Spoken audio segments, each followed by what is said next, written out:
Okay, so we're doing the generative ambient challenge this week, and I've been working on the drums, and this is a really cool way to add some spice to your drums.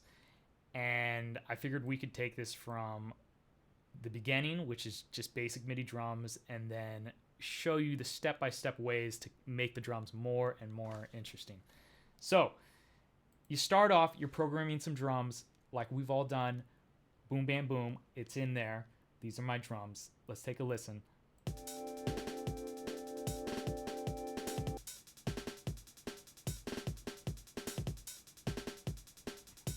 Pretty cool beat. Gets a little grating after a while. And why is that? All the velocity is the same for any of these notes. The hi-hats are all the same velocity. The open hi-hats, the snare, the kick, all the same velocity. What else can we do? Level 2.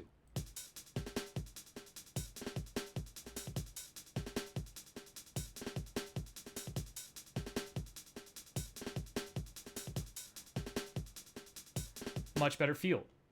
It's different velocity. Just add some velocity variation. Something a lot of you have probably already done.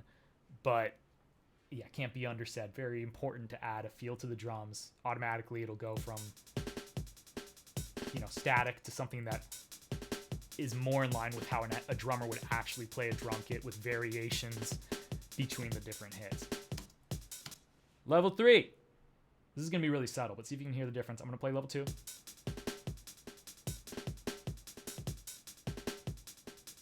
Level 3.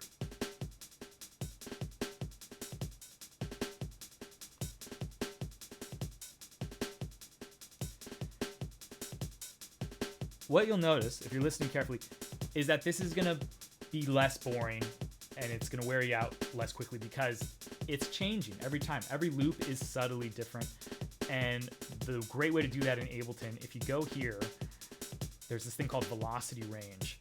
And if I click on that, you can see that I have a range for every single one of these notes, almost every one of these notes. I think my strong snare on 2 and 4 just are at a set velocity. But almost everything has a range of 15 velocity steps. And so that means that on any of those notes, it can fall randomly within that range in terms of what the velocity is for that note. So that means that every time this thing plays through, it's going to be slightly different. There's slight variation. That adds interest. That feels more normal. It's going to feel a little bit better. Level 4.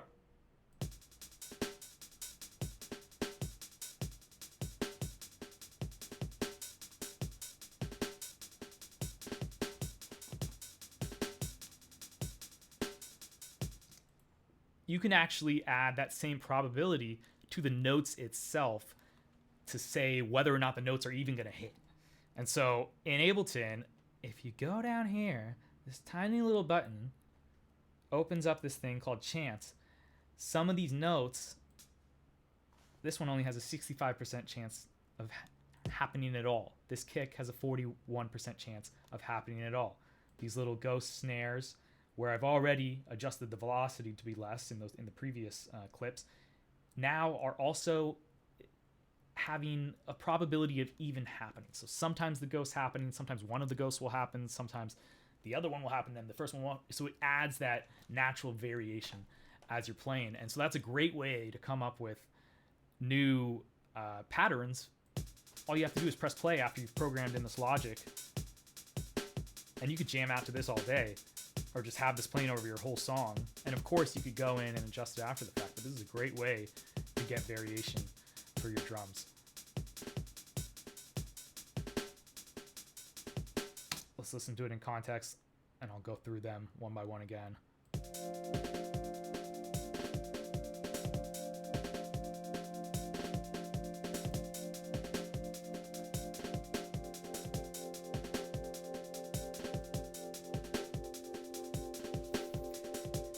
And if anyone wants to see how I did these pads generatively, you can check out my previous video. And finally,